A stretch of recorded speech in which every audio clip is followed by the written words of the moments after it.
Imaginez-vous un instant que vous rencontrez quelqu'un dans la rue pour la première fois. Vous rencontrez une personne, un inconnu dans la rue. Vous discutez avec cette personne, vous échangez avec cette personne. Et que juste quelques secondes plus tard, je vous pose la question de savoir, qu'avez-vous pensé de cette personne? Quelle opinion te fais-tu de cette personne? Votre réponse en fait sera basée sur plusieurs critères en fait. Pour certaines personnes, ça serait tout simplement les mots que la personne utilise. Quel vocabulaire elle utilise, quelle façon a-t-elle de prononcer les mots. Pour une autre personne, ça serait par exemple l'apparence de la personne. Quels vêtements elle portait? Est-ce qu'elle avait l'air chic ou tout simplement est-ce qu'elle était démodée, ainsi de suite. Pour une autre personne, ça serait tout simplement ce que cette personne a fait ressentir. Sa façon de parler, est-ce que ça t'a touché? Pour une autre personne, ça serait tout simplement la combinaison de ces différents éléments. Le fait est que cette première rencontre, cette unique rencontre, de cette unique rencontre, vous allez tout simplement créer une image, une opinion de cette personne.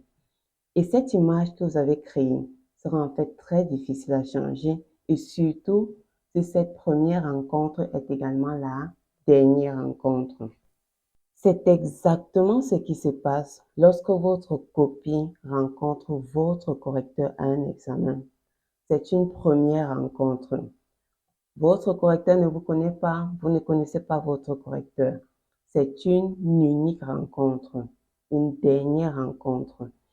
Tout simplement parce que vous n'aurez pas le temps de revendiquer. Vous n'êtes pas en classe, vous n'êtes pas une évaluation séquentielle pour dire que professeur, non, ici c'était tel. Vous n'aurez tout simplement pas le temps de remettre en question ce que votre correcteur a écrit, tout simplement la note qu'il vous a donnée. Alors, la présentation de votre copie pour cette première rencontre, ça sera en fait comme le vêtement que vous portez. Ça sera en fait comme les mots que vous prononcez. Ça sera tout simplement en fait comme la façon que vous avez de transmettre, de toucher tout simplement votre correcteur.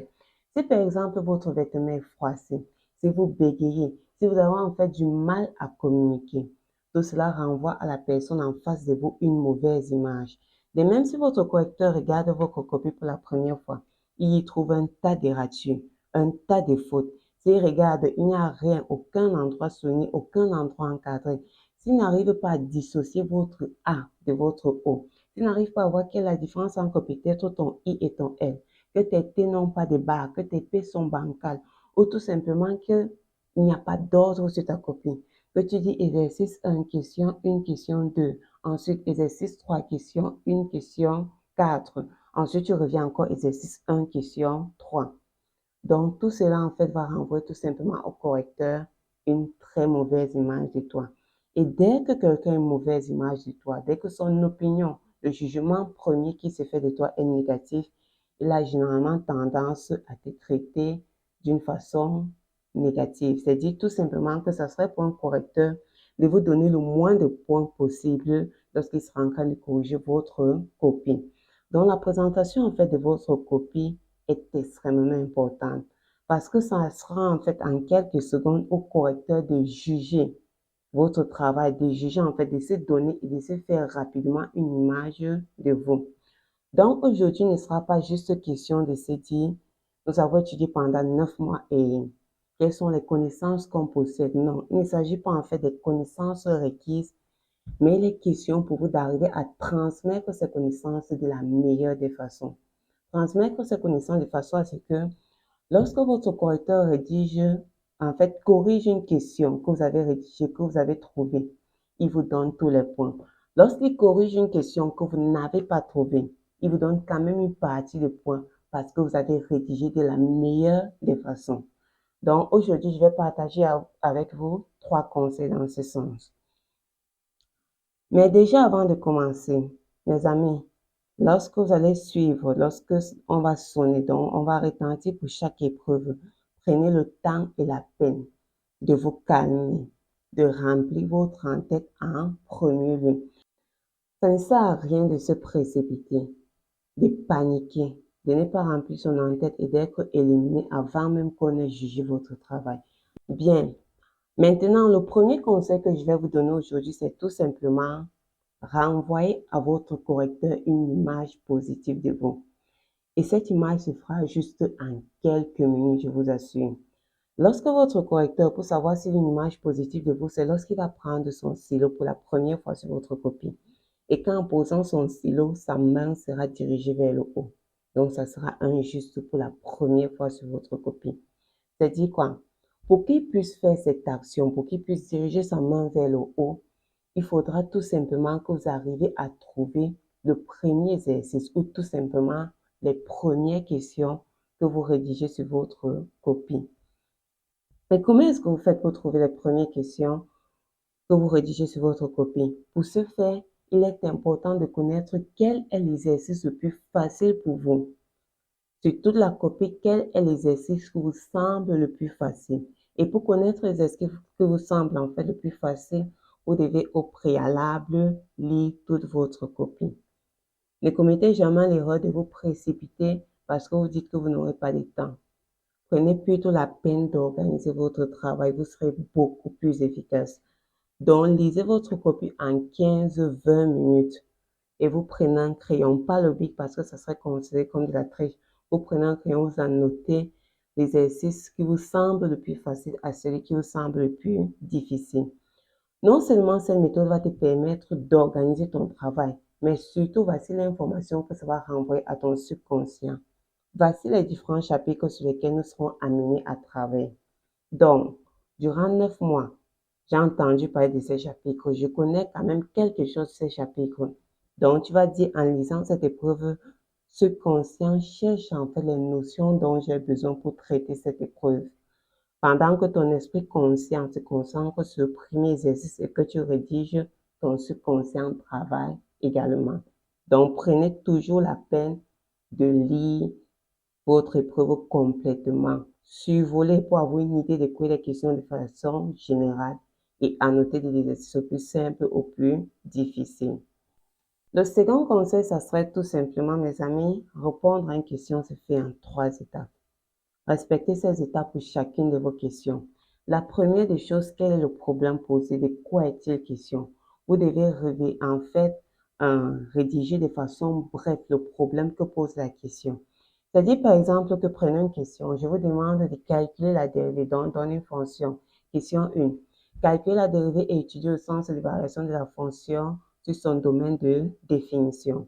Alors, est-ce que vous allez me dire, calculons la dérivée et étudions le sens de variation sur son domaine de définition? Non, ça ne serait pas intelligent et ça sera encore moins efficace.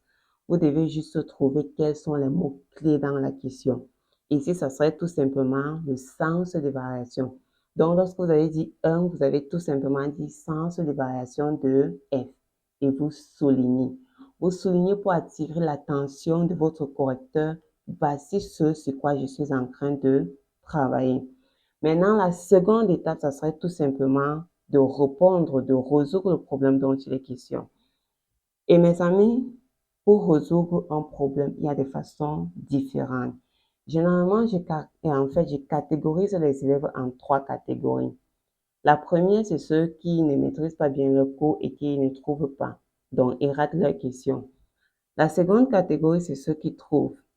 Mais donc, on est certain, on comprend par leur façon de rédiger qu'ils n'ont pas compris ce qu'ils faisaient. Et la dernière catégorie, c'est tout simplement ceux-là qui comprennent ce qu'ils font. Ils peuvent ne pas trouver, ils peuvent trouver, mais ils auront toujours les points. Celui qui trouve le résultat sans comprendre le procédé, c'est un facteur. Il a retenu la méthode, mais il n'a pas compris. Si tu changes la donnée, si tu changes juste quelque chose, il est complètement perdu. Mais la personne qui comprend ce qu'elle fait, qui illustre par sa façon de rédiger, par exemple, est précise. Ici, j'utilise le théorème de la bijection et ici, j'utilise tout simplement, par exemple, le principe d'inertie. Ici, j'utilise le théorème de l'énergie cinétique. Donc, la façon dont vous rédigez doit être importante. Montrez au correcteur que vous savez ce que vous faites. Montrez au correcteur que vous connaissez votre cours. Que lorsqu'on répond à cette question, c'est parce qu'on se sert sur cette propriété scientifique, sur ce théorème, sur ce principe, tout simplement. Maintenant, lorsque vous avez fini de résoudre la dernière étape, encadrez votre résultat. Si c'est par exemple trop long, comme par exemple pour tout x appartenant à atteindre la fonction décroissante, soulignez de 2 traits. C'est le plus important, c'est la conclusion. Voilà ce que je devais faire. J'ai fait ce que j'avais à faire et je conclus. Et surtout, n'oubliez pas les unités. N'oubliez pas les unités, sinon ça va vous couper tout simplement les points.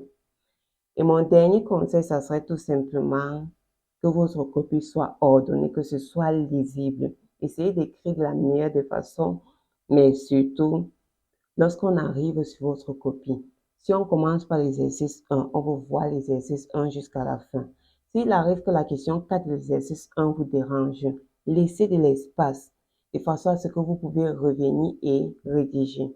Vous pouvez prendre des intercalaires, mais laissez de l'espace. Ce n'est pas bien lorsqu'on vient, on voit exercice 1 ici, ensuite on voit exercice 4, ensuite on revoit encore exercice 1. Donc, annotez les exercices, respectez l'ordre que vous avez établi en lisant. Donc, même si ça arrive que ce qui vous semble le plus facile n'est pas tant ça le plus facile, laissez de l'espace. Votre cerveau va vous aider tout simplement à trouver les bonnes réponses. Mes amis, pour tous ceux-là qui vont composer demain, qui vont composer dans 2 semaines, j'aimerais vous souhaiter vraiment une très bonne chance. Vous avez étudié pendant des mois, vous avez mis des heures, vous avez travaillé, vous avez donné de votre meilleur. Donc, durant ces 5, ces 6 prochains jours, lors de cet examen, faites juste de votre mieux. Ne soyez pas trop dur avec vous. Ne vous attardez pas en fait sur les épreuves que vous avez déjà composées. Peu importe si vous avez commis des erreurs, chaque jour, essayez de vous concentrer sur le prochain objectif. Et bien sûr, prenez toujours quelques secondes avant une épreuve. Faites une petite prière et demandez à Dieu de vous aider à vous rappeler de tout ce que vous avez étudié, des heures que vous avez mis, et en fait des vidéos que vous avez regardées dans ce sens. C'est important parce que ça fait toute une différence et je vous assure que les réponses peuvent venir par elles-mêmes. Donc, je vous souhaite de tout cœur la réussite avec de très bonnes mentions. Bonne chance à tous.